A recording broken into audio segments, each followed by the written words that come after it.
قل هو الله احد الله الصمد لم يلد ولم يكن له احد بسم الله الرحمن الرحيم قل هو الله احد الله الصمد لم يلد ولم يولد ولم يكن له كفوا احد بسم الله الرحمن الرحيم قل هو الله احد الله الصمد لم يلد ولم يولد ولم يكن له كفوا احد.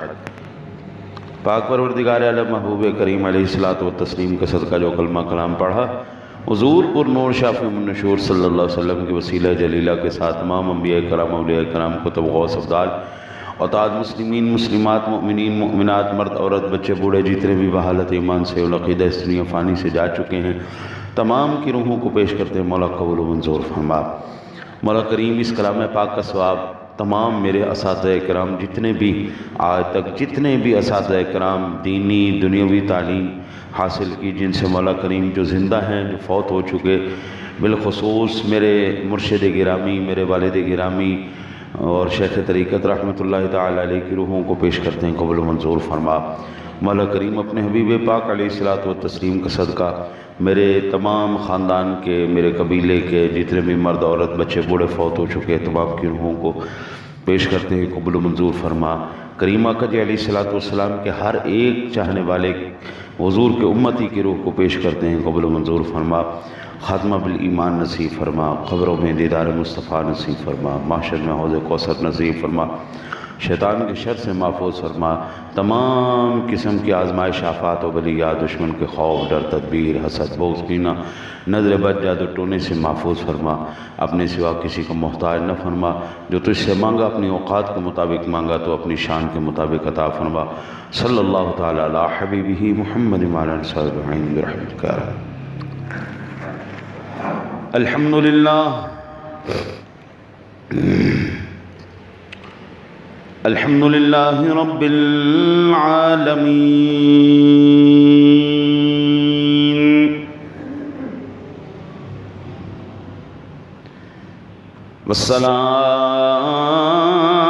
والصلاة والسلام علی من کان نبیا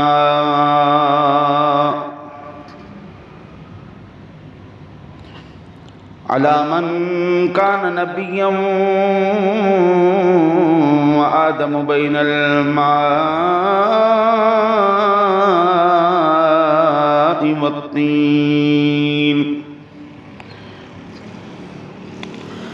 وعلى آلہ واصحابہ واہل بیتہ وازواجہ وذریاتہ واولیاء ملتہ وعلماء اہل سنتہ اجمعین. اما بعد فقد قال اللہ تبارک و تعالی فی القرآن المجید والفرقان الحمید. اعوذ باللہ من الشیطان الرجیم بسم اللہ الرحمن الرحیم. ومن يتق الله يجعل له مخرجا ويرزقه من حيث لا يحتسب ومن يتق الله يجعل له مخرجا ويرزقه من حيث لا يحتسب ومن يتوكل على الله فهو حسبه. صدق خالق مولانا العظيم وبلغنا رسوله النبي الكريم الأمين ونحن على ذلك لمن الشاهدين والشاكرين والحمد لله رب العالمين. یا صاحب الجمال ویا سید البشر من وجهك المنير لقد نبر القمر لا يمكن الثناء کما کان حقہ بعد از خدا بزرگ توئی قصہ مختصر بلغ النولا بکمالہ کشف الدجا بجمالہ حسنت جمیع خصالہ صلو علیہ وآلہ واصحابہ امداد کن ازرن جو غم آزاد کن در دین دنیا شاد کن یا غوث اعظم دست کر دین گنج بخش فیض عالم مظہر نور خدا ناکسانا پیر کامل کاملا رہنما مگر داب بنا افتاد کشتی امداد کن یا معین الدین چشتی فریدہ دستگیرہ بادشاہ مرشدہ خواجہ بفت فیل رحمت للعالمین نظر کرم برما بندہ پروردگار محمد احمد نبی دوست دارم چار یار تاب اولاد علی مذہب حنفیہ دارم ملت حضرت خلیل خاک پائے غوث اعظم زیر سایہ ہر ولی ان اللہ و ملائکتہ یصلون علی النبی یا ایہا الذین آمنوا صلوا علیہ وسلموا تسلیما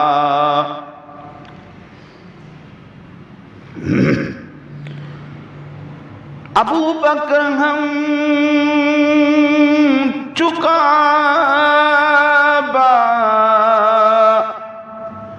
عمر در طواف عثمان بزمزم علی حج اکبر است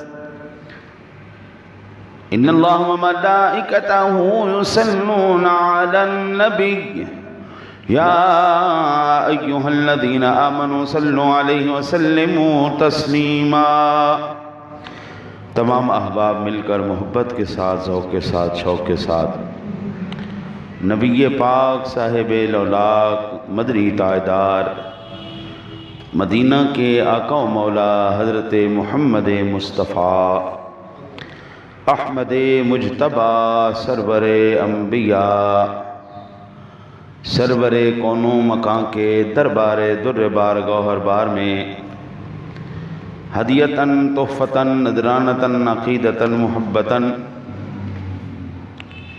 درود و سلام کے گجرے تحفے پھول پیش فرمائیں عرض فرمائیں الصلاة والسلام علیکہ یا سیدی یا رسول اللہ وعلا آلک و اصحابک یا سیدی یا حبیب اللہ الصلاة والسلام علیکہ یا سیدی یا نبی اللہ وعلا آلک و اصحابک یا سیدی یا نور اللہ صلی اللہ علیہ یا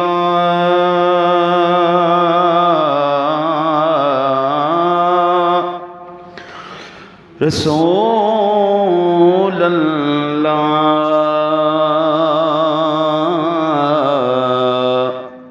وسلم علیک یا حبیب اللہ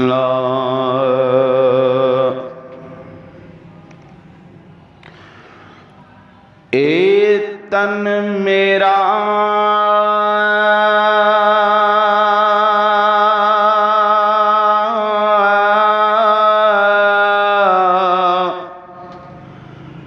چشم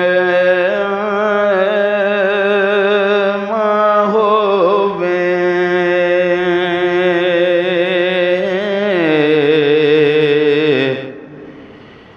میں مرشد ویکھ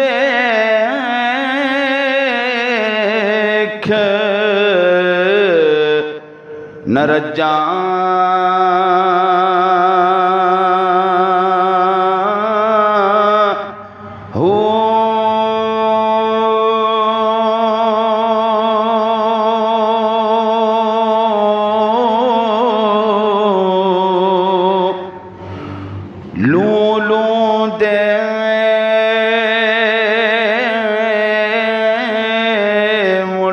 لکھ لکھ چشمہ ایک کھولا ایک کجا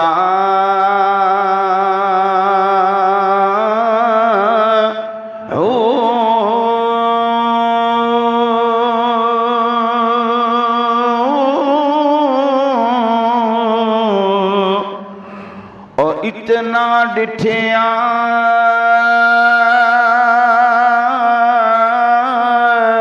مینوں صبر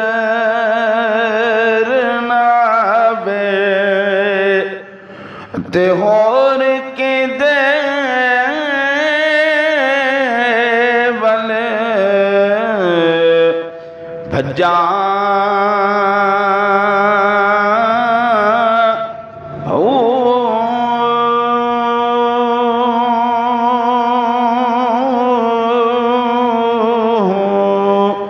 مرشد دا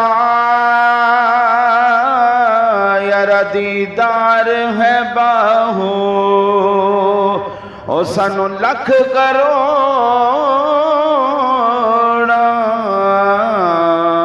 حجاں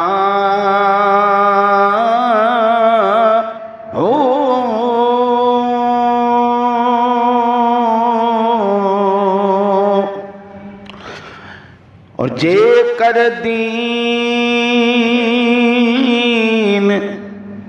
علم وچ ہوندا سر نیزے کیوں چڑھ دے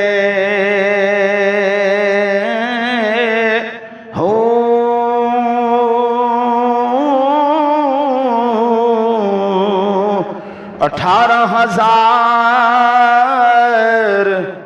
جو عالم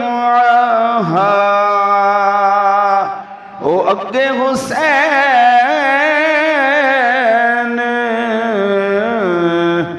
دے مردے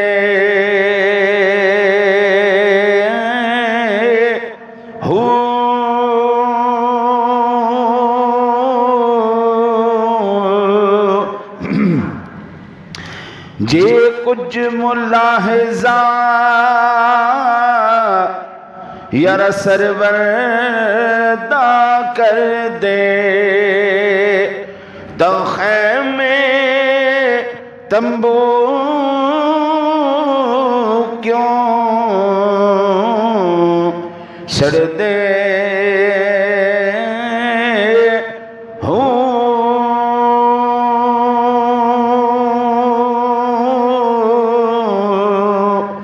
جے کر من دے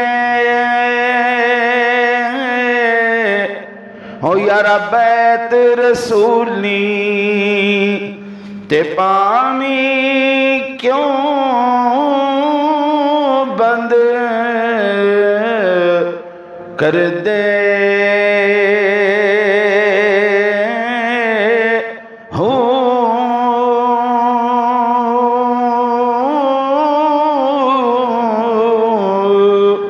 پر صادق دین تنا دے باہو جو سر نیزے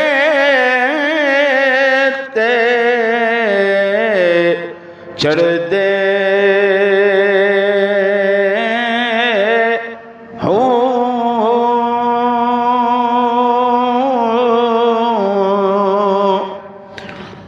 اور تسبیح پیری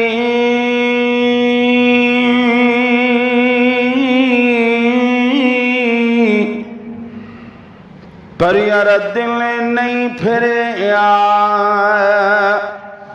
کی لینا تسبیح نو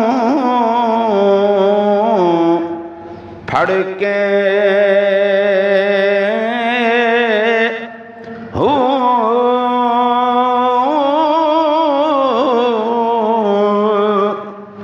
چلے کٹے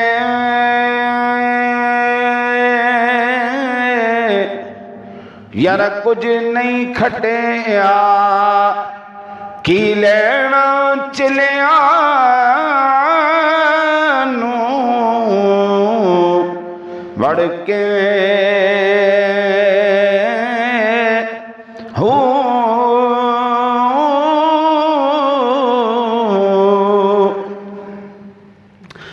علم پڑھیا یار ادب نہیں سکھیا کی لینا علم نو پڑھ کے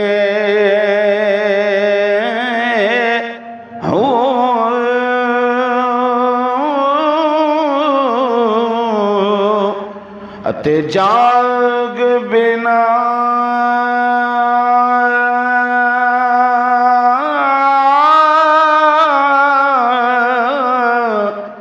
او یار دودھ جم دے نہیں او بم لال ہومن کھڑ کڑ کے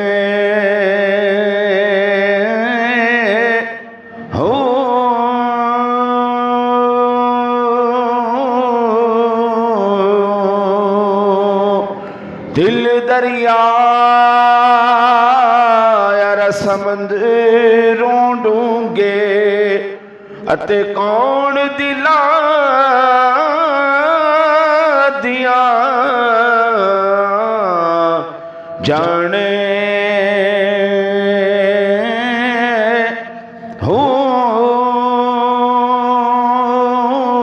وچے جھڑے وچے بڑے اتے وچے من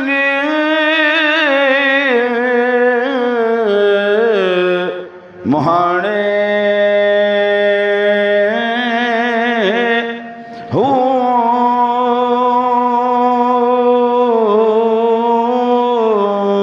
چودہ طبق یارا دلے دے اندر اتے تبواں باگن تانے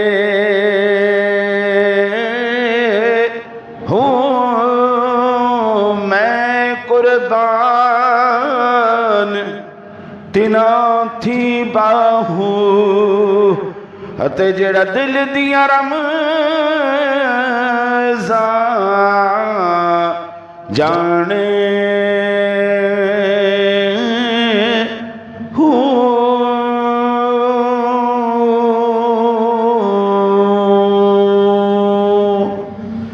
سامعین ذویل احترام والاحتشام، اللہ وحدہ لا شریک پاک کلام محبوب کریم علیہ الصلوۃ والتسلیم کی بارگاہ مقدسہ میں ہدیہ عقیدت پیش کرنے کے بعد سب سے پہلے دعا کو ہوں وحدہ لا شریک اپنے حبیب کریم علیہ تحیت و تسلیم کا صدقہ حق اور سچ کہنے کی توفیق عطا فرمائے، اور صحیح ترجمہ صحیح تشریح کرنے کے بعد آپ کو سمجھانے کی، ہم دونوں کو سمجھانے کے بعد عمل کرنے کی توفیق عطا فرمائے۔ جب تک میرے رب کی مرضی اور منشا میں ہوا انشاءاللہ عرض کرتا رہوں گا، اس سے توفیق مانگتا ہوں، دعا کرتا ہوں، التجا کرتا ہوں کہ پاک پروردگار عالم زبان کے لغزش سے، روح سے، شیطانی شر سے، حاسد کی حسد سے، ہر قسم کی آفت اور بلا سے اپنے فضل کرم رحمت کا صدقہ حفاظت فرما۔ آج تیسرا جمعۃ المبارک ہے، وہ اسباب بیان کر رہا ہوں قرآن و حدیث سے جن اسباب کی وجہ سے آپ کے اور میرے رزق میں اضافہ ہو جائے، اور انشاءاللہ تعالی العزیز میرے رب نے چاہا تو آج اس مضمون کو مکمل کرنے کی سعادت حاصل کروں گا انشاءاللہ۔ حضرت مصعب بن سعد رضی اللہ تعالیٰ عنہ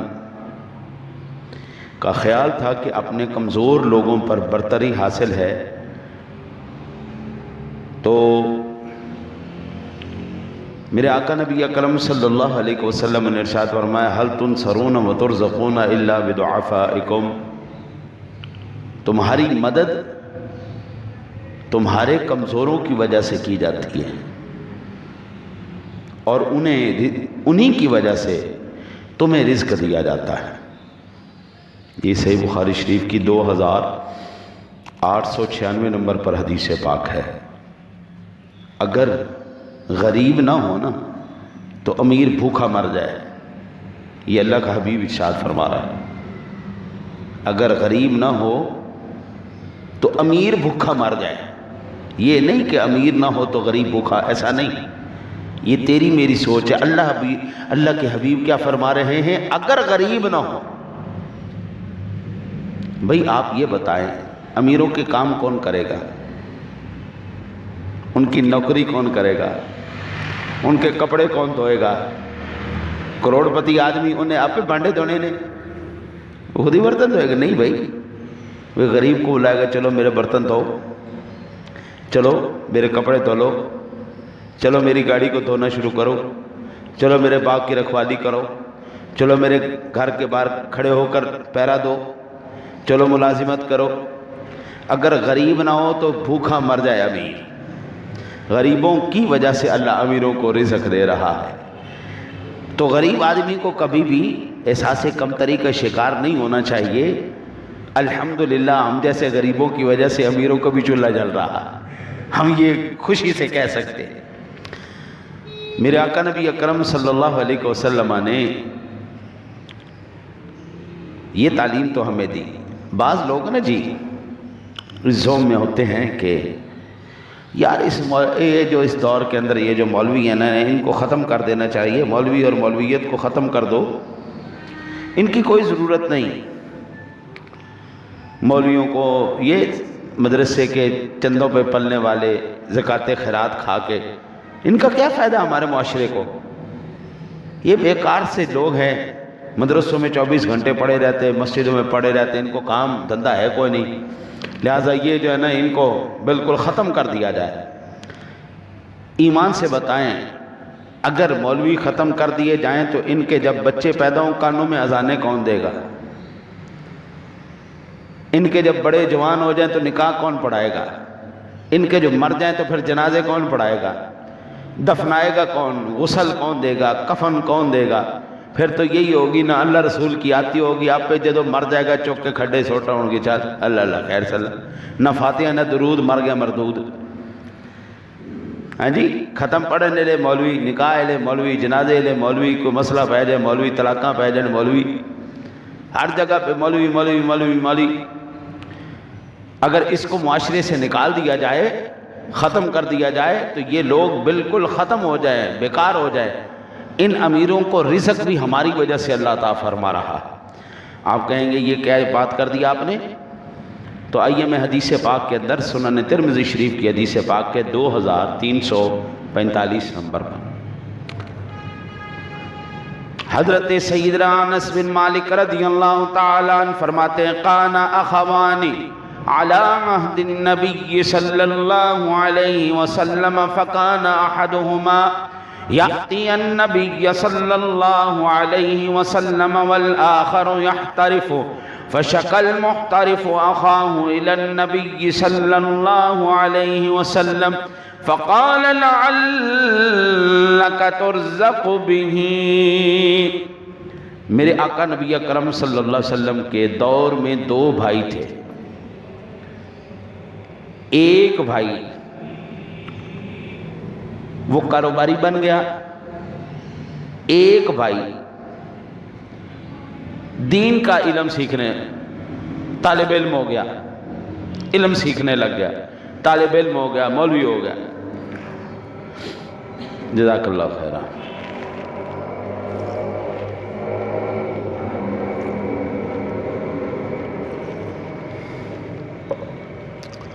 اس نے جا کے حضور نبی اکرم صلی اللہ علیہ وسلم کی بارگاہ اقدس میں عرض کی، یا رسول اللہ صلی اللہ علیہ وسلم، دوسرا بھائی کوئی کام دھندہ کرتا کوئی نہیں، نہ کوئی لینی نہ کوئی دینی، یا رسول اللہ ہر وقت دین کا طالب علم بنا ہوا ہے، دین ہی سیکھی جا رہا ہے، ویلا بیٹھا رہتا ہر ویلے پردہ پڑھانا رہتا ہے، کوئی کام ہے؟ اس سے ارشاد فرمائیے کوئی کام دھندہ کیا کرے۔ میں کاروبار کرتا ہوں، میں کوشش کرتا ہوں، میں محنت کرتا ہوں، فکر معاش کے اندر، حوصلے معاش کے اندر میں جد و جہد کرنے والا ہوں۔ میں قربان جاؤں، نبی اکرم صلی اللہ علیہ وسلم نے یہ نہیں کہا اس کو پڑھانا چھڑوا دو، طالب علم سے اس کا علم چھین لو، اس کو مدرسے سے اٹھا لو، نہیں، یہ نہیں ارشاد فرمایا۔ آپ سرکار دو عالم صلی اللہ علیہ وسلم نے فرمایا لعلک ترزق بہ، اللہ تعالیٰ تجھے بھی اس کی وجہ سے رزق عطا فرما رہا ہے۔ یہ جو تو اتنا اکڑ رہا ہے نا جی میں میرا کاروبار، میرا سارا، اللہ تجھے بھی اس کی وجہ سے دے رہا ہے۔ آپ یہاں سے اندازہ فرمائیے، عن الحسن قال قال رسول اللہ صلی اللہ علیہ وسلم من جاءه الموت وهو يطلب العلم يحيي به الاسلام لم يكن بينه وبين الانبياء الا درجة۔ وقال رسول اللہ صلی اللہ علیہ وسلم رحمت اللہ علی خلفائی، قالوا ومن خلفاؤک یا رسول اللہ؟ قال الذین یحبون سنتی ویعلمونها الناس۔ یہی حضرت انس بن مالک رضی اللہ تعالیٰ روایت کرتے ہیں کہ میرے آقا نبی اکرم صلی اللہ علیہ وسلم نے ارشاد فرمایا کہ جو شخص طلب علم میں ہو، طالب علم بنے، اور طالب علم سے وہ جو سیکھ رہا ہے نا جی علم، اس سے اس کا کوئی اور مراد نہ ہو، صرف دین کی احیاء، دین کو زندہ کرنا، کہ میں دین پڑھوں گا نا جی تو ایسے میں سکھاؤں گا، سیکھوں گا جیسے ہمارے اسلاف نے، بزرگوں نے پڑھایا ہے، اس کو آگے پھیلاؤں گا۔ تو حضور فرماتے اگر وہ احیاء چاہتا ہو دین کی تو اس کا حال یہ ہوگا کہ جب اسے موت آئے گی تو اللہ تعالیٰ اس کو اتنے درجات عطا فرمائے گا کہ انبیاء اور اس کے درمیان صرف پھر ایک درجے کا فاصلہ رہ جائے گا، اتنا اونچا اللہ لے جائے گا، اتنا اونچا مقام۔ ولی بھی پیچھے رہ گئے، فقیر بھی پیچھے رہ گئے، قلندر بھی پیچھے رہ گئے، غوث ابدال بھی پیچھے رہ گئے، سارے ہی پیچھے رہ گئے۔ اب اللہ اس کو کیا درجہ دے گا؟ اس مقام تک اللہ لے آئے گا کہ ایک درجے کے علاوہ وہ اس مقام پہ پہنچ جائے گا جہاں پر انبیاء کرام علیہ السلام تشریف فرماؤ۔ بھائی یاد رکھیے، پوری دنیا کی ولایت کو اکٹھا کیا جائے، بیچ میں غوثیت ہو، قلندری ہو، سارا کچھ ہو، ایک صحابی کی گرد راہ کو نہیں چھو سکتے۔ ایک صحابی کی گرد راہ کو، ایک صحابی کے مقام پہ نہیں پہنچ سکتے۔ اور صحابی وہ ہے جس نے اپنی نگاہوں سے سرکار دو جہاں صلی اللہ علیہ وآلہ وسلم کا رخ انور دیکھا ہو۔ تو یہ اللہ کے حبیب کا ہی فرمان ہے کہ اتنے مقام پر طالب علم پہنچ گیا۔ آج ہم نے دین کے طالب علم کو بالکل نہ بیکار اور بالکل یہ لڑسا سمجھ لیا ہے۔ اور حضور نبی اکرم صلی اللہ علیہ وسلم ارشاد فرماتے ہیں کہ اللہ تعالیٰ میرے خلفاء پر رحم فرمائے۔ آپ کے ذہن میں آؤگا اس سے مراد یہ ہے حضرت صدیق اکبر، عمر فاروق اعظم، حضرت عثمان غنی، علی المرتضی، حضرت حسن پاک؟ نہیں، یہ نہیں ہے، بلکہ صحابہ نے پوچھ لیا من خلافہ، اشرف کون سے خلفاء ہیں آپ کے خلفاء کون سے ہیں؟ میرے آقا نبی اکرم صلی اللہ علیہ وسلم نے ارشاد فرمایا وہ لوگ جو میری سنت سے محبت کریں گے اور لوگوں کو اس کی تعلیم دیں گے۔ ابن عساکر نے اس کو روایت کیا ہے کہ وہ لوگ حضور کے خلفاء ہیں، یعنی علماء ہی حضور کے خلفاء ہیں۔ عالم ہو، بعمل ہو، علم دین رکھنے والا ہو، بعمل ہو، تو وہ نبی کا خلیفہ ہے۔ یہ کوئی چھوٹی مقام ہے؟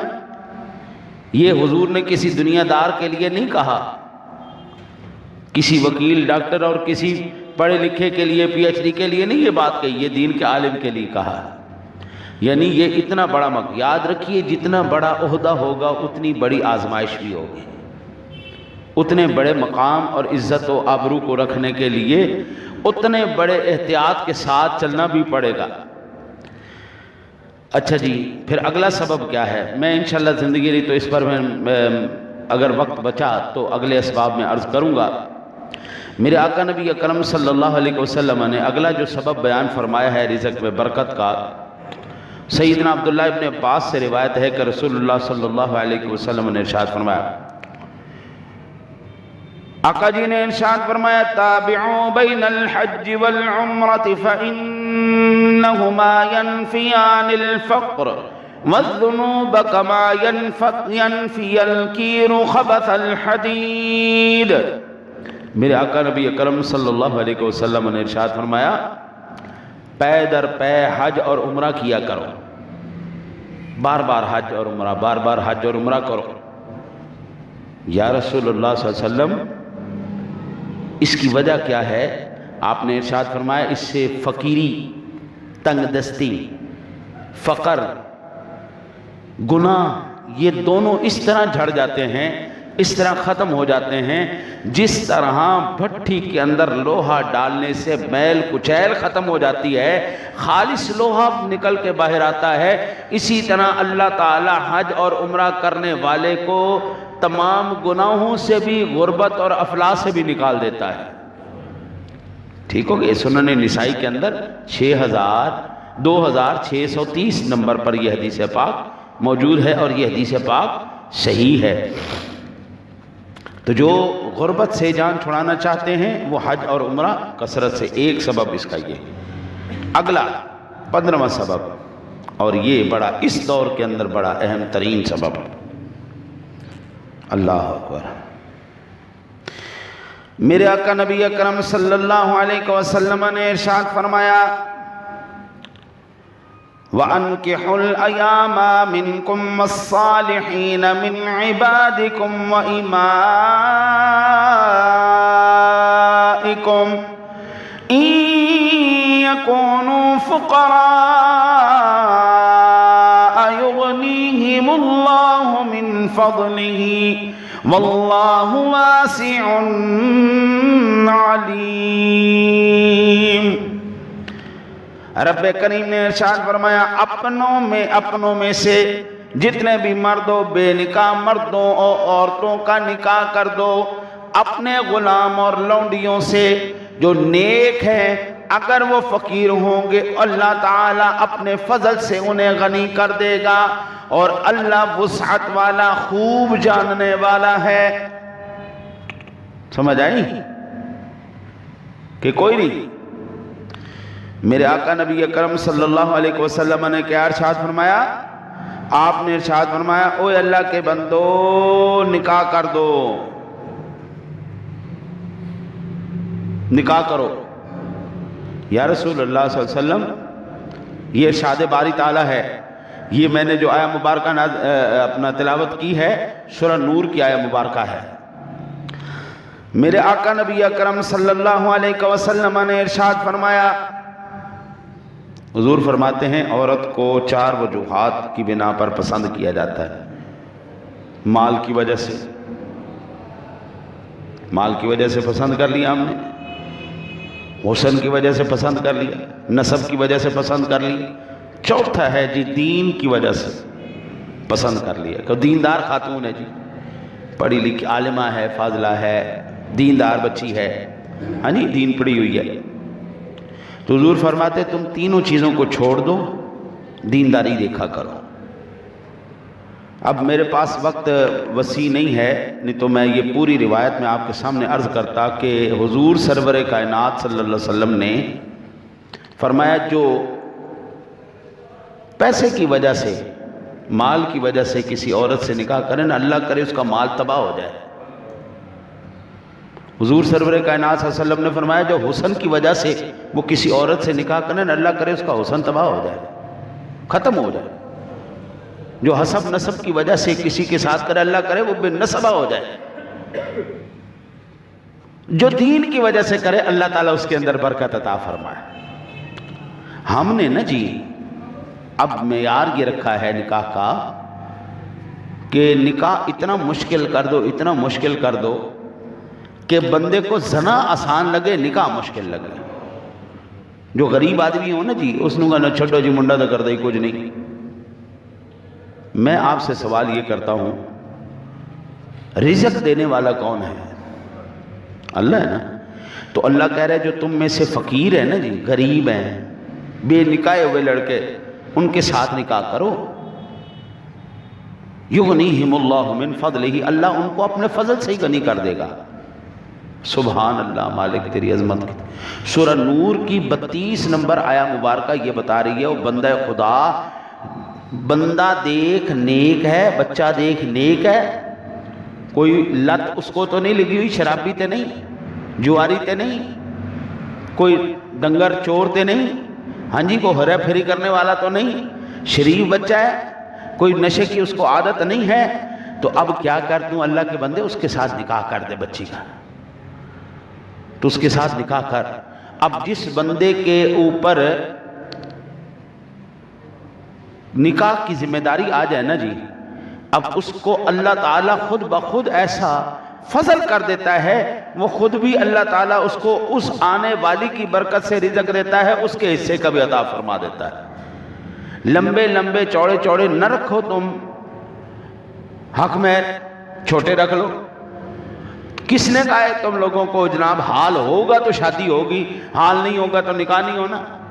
مسجد میں آ کے کر لو، گھر میں بیٹھ کے کروا لو، 4 بندے بلاؤ، نکاح کراؤ، جاؤ، اللہ تمہاری زندگی کرے۔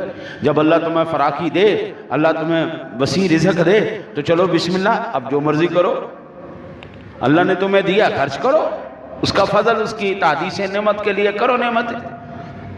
لیکن یہ نہیں کہ بچیاں کواری بیٹھی بیٹھی جہیز کی لعنت کے پیچھے وہ بیچاری بیٹھی بیٹھی، جہیز نہیں ہے جی۔ ہمارے ذہنوں میں نا جی ایسے وہ فٹ ہو گئے کہ منڈا یار سیٹل نہیں ہے یار، منڈا کماندہ شماندہ کوئی نہیں ہے یار، منڈے کو نوکری کوئی نہیں، وہ سیل مین نہیں کرتا ہے جی، او جناب چھوٹی موٹی، یہ چھوٹی موٹی نوکری والے تو ہماری ناک پہ چڑھتے ہی نہیں۔ لیکن اللہ یہ کہہ رہا ہے کہ وہ بندہ خدا ایسا نہ کر، ایسا نہ کر، ایسا نہ کر، معاشرے کے اندر بڑا زبردست بگاڑ پیدا ہو جائے گا۔ جو امیر لوگ ہیں جن کے پاس اللہ نے وسعت عطا فرمائی، وہ 2 کرو، 3 کرو بھائی، 4 کرو۔ جن کو رب نے پیسہ دیا، کوٹھیاں دی ہیں، جو مالک ہیں، نکاح کرو، 4 کرو۔ جس کے پاس نہیں ہے وہ 1 ہی کرے، کافی ہے، 1 کے ساتھ عدل کر لے، یہ اس کے لیے کافی۔ جو نبھا نہیں سکتا، ذمہ داریاں زیادہ، وہ 1 کرے۔ جس کے پاس ہے، یاد رکھیے، وہ لوگ جو لوگ باوجود اس کے کہ استطاعت رکھتے ہیں اور نکاح نہیں کرتے، وہ کل قیامت والے دن مجرم بنا کے اللہ کی بارگاہ میں کھڑے کیے جائیں گے۔ اللہ کی بارگاہ میں وہ مجرم بنا کے کھڑے کیے جائیں گے۔ اچھا، اس کے اوپر مزید میں انشاءاللہ زندگی رہی تو پھر کبھی عرض کروں گا۔ 16واں سبب، ہاں رزق میں برکت کا کیسا سبب؟ یہ میں نے اس پر پورا تفصیل سے جمعہ پڑھایا ہوا ہے، تو اسے صرف اشارتاً میں ایک ہی صحیح بخاری شریف کی 6067 نمبر حدیث میں آپ کے سامنے عرض کر کے آگے نکل چلتا ہوں۔ حضرت سیدنا ابو ہریرہ رضی اللہ تعالیٰ عنہ سے روایت ہے، میرے آقا نبی اکرم صلی اللہ علیہ وسلم نے ارشاد فرمایا، من سرہ ان یبسط لہ فی رزقہ او ینسع لہ فی اثرہ فلیصل رحمہ۔ جو شخص اپنے رزق میں اور عمر میں، جو بندہ اپنے رزق میں اور عمر میں کشادگی اور اضافہ چاہتا ہے، جو بندہ چاہتا ہے میرا رزق بھی بڑھ جائے، میری عمر بھی بڑھ جائے، یعنی تو وہ کیا کرے؟ صلہ رحمی کیا کرے۔ صلہ رحمی سے مراد عام سادہ لفظوں میں رشتہ داروں کے ساتھ پیار کیا کرو۔ وہ شریک نہیں ہے تمہارے، یہ کافروں اور ہندوؤں کی سوچ ہے، شریکہ، بھائی میرا شریک، بہن میری شریک، یہ شریکہ شروکہ کوئی نہیں۔ انہی کی وجہ سے اللہ تیرے علم میں بھی، عمل میں بھی، عمر میں بھی، رزق میں بھی اضافہ فرمائے گا۔ تو آج کسی ماڑے ہم کہتے ہیں صلہ رحمی اس چیز کا نام ہے، جو بہن بھائی میرے ساتھ پیار کریں ہم ان کے ساتھ پیار کریں، اور جو ہمارے ساتھ نفرت کرے، لو جی وہ تو میں نے بلاتا ہی نہیں، وہ تو مجھے بلاتا ہی، مجھے اچھا ہی نہیں سمجھتا، مجھے برا کہتا ہے، ہمارے ساتھ ملنا پسند ہی نہیں کرتا۔ حضور سرور کائنات صلی اللہ علیہ وسلم نے ارشاد فرمایا یہ صلہ رحمی نہیں، جو تجھ سے کاٹے تو اس کے ساتھ جوڑ، تو اس سے بھاگے تو اس کے ساتھ مل، یہ ہے صلہ رحمی۔ یعنی وہ کیا جی کو تو ہر کوئی جی کہتا ہے، جی نو تو ہر کوئی جی کہتا ہے، لیکن یہ نہیں، صلہ رحمی اس چیز کا نام ہے جو آپ کے ساتھ برا سلوک کرے آپ اس کے ساتھ اچھا سلوک کرو۔ 7واں سبب ہے جی کاروبار میں سچ بولیے۔ سیدنا حکیم ابن حزام سے روایت ہے، میرے آقا نبی اکرم صلی اللہ علیہ وسلم نے ارشاد فرمایا بیعان بالخیار ما لم يتفرقا فإن صدقا وبینا بورک لہما فی بیعہما وإن کذبا وکتما محقت برکتہ بیعہما۔ صحیح بخاری شریف میں 2110 نمبر، صحیح مسلم شریف میں 1532 نمبر پر یہ روایت موجود ہے۔ دو خرید و فروخت کرنے والے جب تک جدا نہ ہوں ان کو سودا فسخ کرنے کا اختیار ہوتا ہے۔ گل بن جائے نہ بنے تو ٹھیک ہے، ختم کرو، سودا نہیں ہوا۔ اگر وہ دونوں سچ بولیں اور ہر چیز کی وضاحت کریں تو اس سودے میں ان دونوں کے لیے اللہ برکت ڈال دیتا ہے۔ مال کا عیب بیان کر کے آپ فروخت کر رہے ہیں، اللہ کے حبیب کہہ رہے اس میں برکت پڑ گئی ہے۔ اچھا جی، اگر وہ جھوٹ بولیں اور عیوب و نقائص چھپائیں تو اس سودے میں سے برکت کو اللہ ختم کر دیتا ہے۔ کیسی بات؟ وہ نا جی ایک دکان پہ میں گیا تو 2 سیلز مین ہمیں دیکھنے کو ملے۔ ایک سیل مین کی تنخواہ تھی 45,000 روپے، ایک سیل مین کی تھی 15,000 روپے تنخواہ۔ وہ تھوڑی سی واقفیت بھی تھی دکاندار والے کے ساتھ، کپڑا خریدتے۔ میں نے کہا یار یہ جو دونوں ہیں یہ ہیں تو سیل مین ہی، لیکن ایک کی تنخواہ 15,000 ایک کی 45,000۔ کہنے لگا یہ ابھی نیا بچہ آیا ہے، اس کو بھی تجربہ نہیں ہے، اس کو 45,000 روپے اس لیے دے رہے ہیں کہ وہ 3,000 والا سوٹ 8,000 میں بیچ لیتا ہے۔ سیدھا لفظ ہے، لوگاں نو بیوقوف بنا لیتا ہے۔ اس کو تجربہ ہے، اس کو تجربہ نہیں۔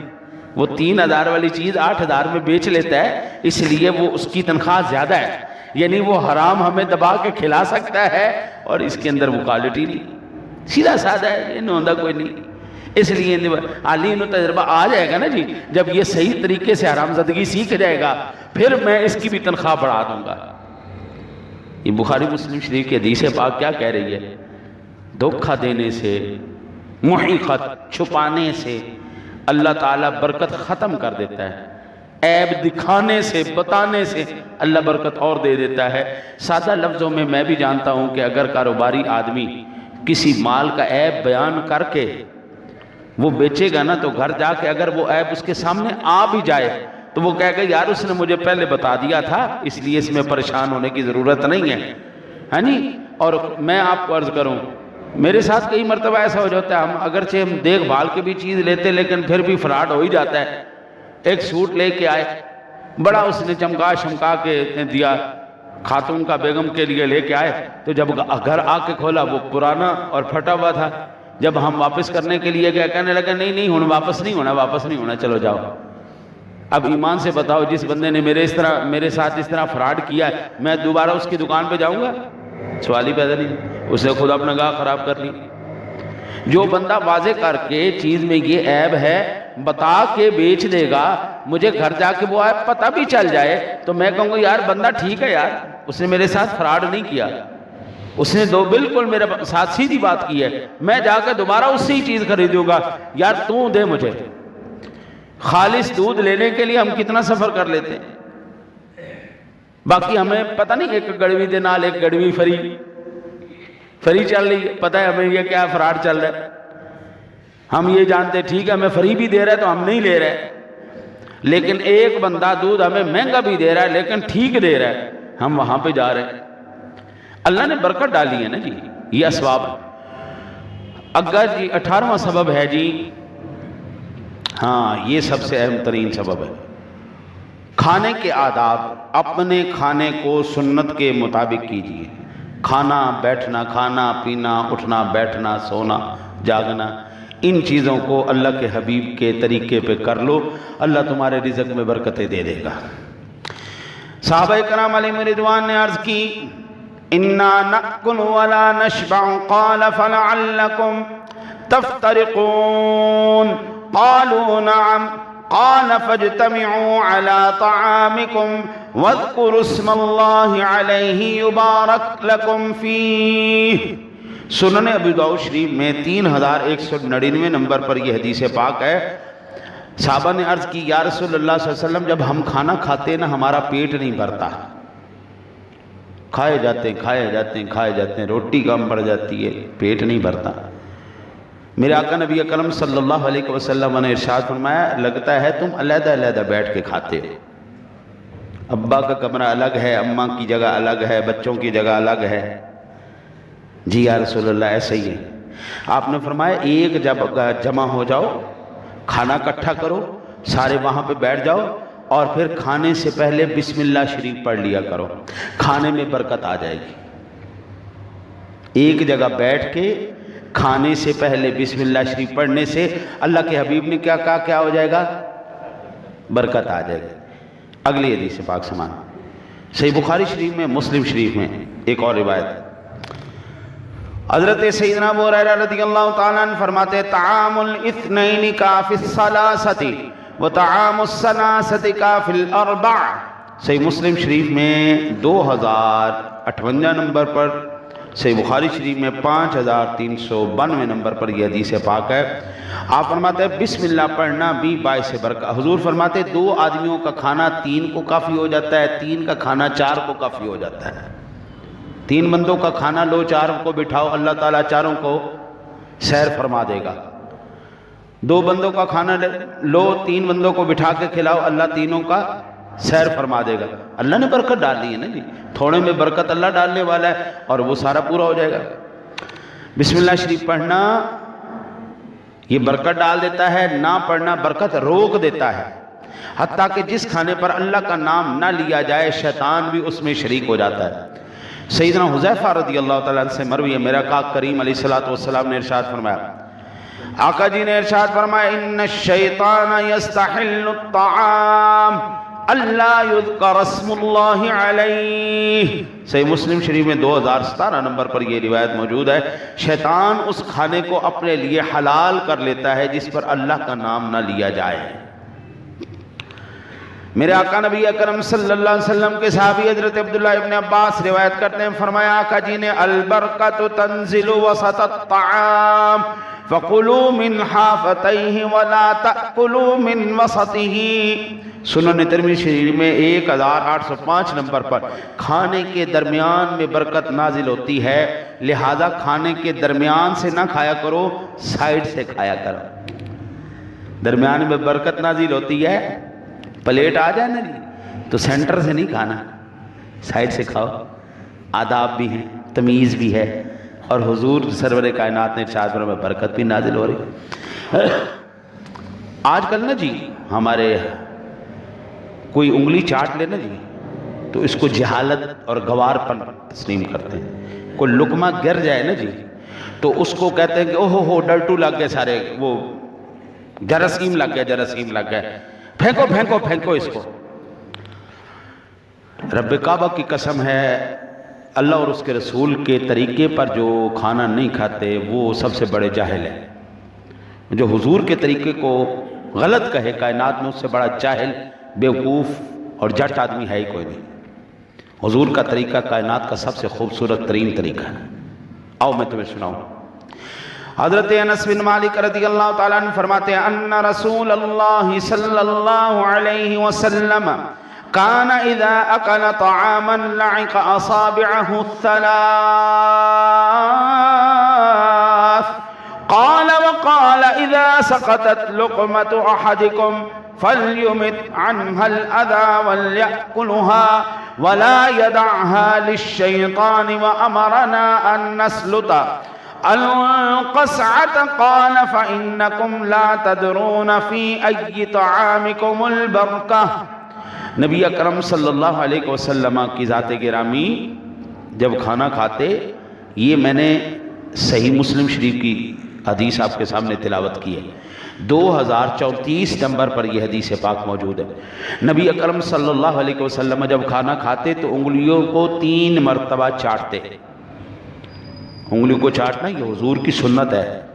جو اس کو غلط کہے، جو اس کو تہذیب نہ سمجھے، وہ کائنات کا سب سے بڑا جاہل ہے۔ آپ نہیں کرتے نہ کرو، ایک الگ بات ہے، لیکن اس کو غلط کہنا جو ہے نا، وہ اس سے بڑا کائنات میں غلط آدمی کوئی نہیں۔ حضور انگلیوں کو چاٹتے اور 3 مرتبہ چاٹتے، یہ مسلم شریف کی حدیث پاک ہے۔ اور پھر تم میں سے کسی کا لقمہ زمین پر گر جائے تو وہ اسے اٹھائے، پھر اس کی گندگی دور کرے اور کھا لے۔ ضائع نہیں کرنا، پھینکنا نہیں ہے۔ کائنات کے سب سے بڑے طبیب، اللہ کے حبیب، کائنات کا سب سے بڑا اور سب سے نظیف، سب سے نفیس ترین شخص، کائنات کا سب سے خوبصورت ترین شخص، کائنات کا سب سے محتاط ترین شخص یہ آپ کو سبق دے رہا ہے۔ کوئی جراثیم اس کے ساتھ نہیں لگے گا۔ لقمہ گر جائے، اس کے ساتھ جو گٹا مٹی لگا اس کو ہٹا کے کھا جاؤ اس کو، اور کھا لے، شیطان کے لیے نہ چھوڑے۔ اور ہمیں حکم دیتے کہ برتن کو صاف کریں۔ اگر آپ نے فرمایا کیونکہ تم یہ نہیں جانتے کہ کھانے کے کس حصے میں تمہارے لیے اللہ نے برکت ڈال دی ہے۔ وہ لقمہ گل گیا، اسی میں برکت تھی، تم نے تو اس کو ضائع کر دیا۔ ہمارے ہاں خاص کر شادیوں میں جتنا کھانا برباد کیا جاتا، الامان الگ، جیسے آخری مرتبہ اعلان کر دیا گیا جی بس آج آخری مرتبہ آپ کھانا کھا لو، اس کے بعد آپ کو زندگی میں کبھی نصیب نہیں ہونا۔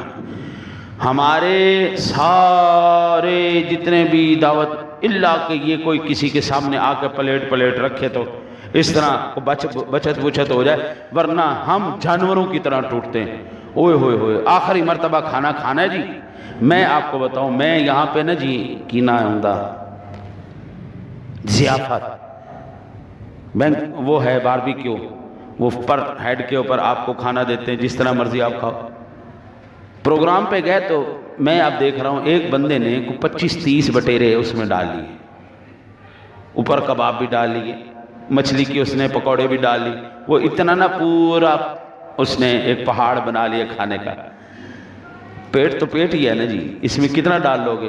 وہ 2-4 بٹیرے کھائے بس، اور 1-2 کباب کھائے، 1-2 مچھلی کا پکوڑے کھائے، پیٹ بھر گیا پورا کا پورا۔ میں دیکھ رہا ہوں یہ منظر، پلیٹ اس نے سیدھی کوڑے والے کے اندر، اس نے پوری کی پوری پلیٹ کھانے کی اسی طرح، بالکل بغیر کھائے ہوئے، بالکل صحیح سالم کھانا اس نے کوڑے والی۔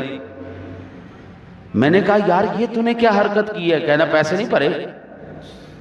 میں کہا انا للہ و انا الیہ، اس کا مطلب یہ ہے کہ تم اس طرح رزق کی ناقدری کرو۔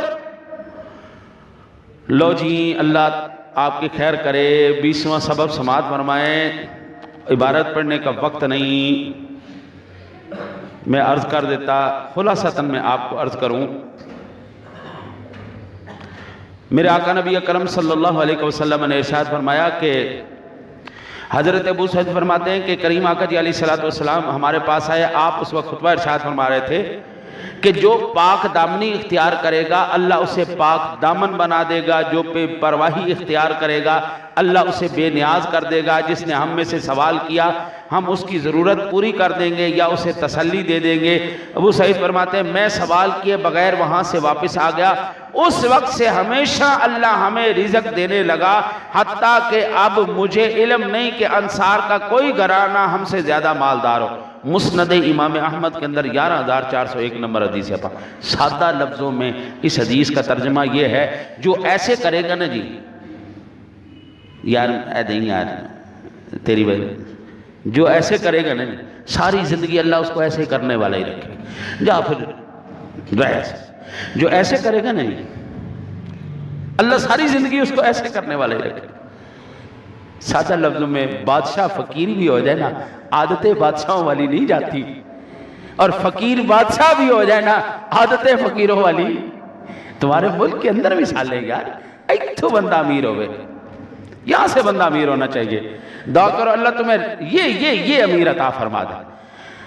آخری سبب میں آپ کو عرض کر دوں، میرے آقا نبی اکرم صلی اللہ علیہ وسلم نے ارشاد فرمایا کہ نزول عیسیٰ کے وقت اللہ تعالیٰ برکت نازل فرما دے گا، اور اللہ تعالیٰ اتنی، یہ صحیح مسلم شریف کے اندر 2937 نمبر پر روایت موجود ہے، اگر آپ تفصیل سے پڑھنا چاہیں، کہ قرب قیامت اللہ تعالیٰ جب نزول عیسیٰ فرمائے گا اتنی برکت ہو جائے گی، ایک انار پورے مجمع کے لیے کافی ہو جائے گا، اتنی برکت ہو جانے، ہر چیز کے اندر اللہ برکت ڈال دے گا۔ دعا کرتے ہیں کہ یہ جو میں نے اسباب بیان کیے ہیں برکت کے، اللہ تعالیٰ آپ کو مجھے ان پر عمل کی توفیق نصیب فرمائے۔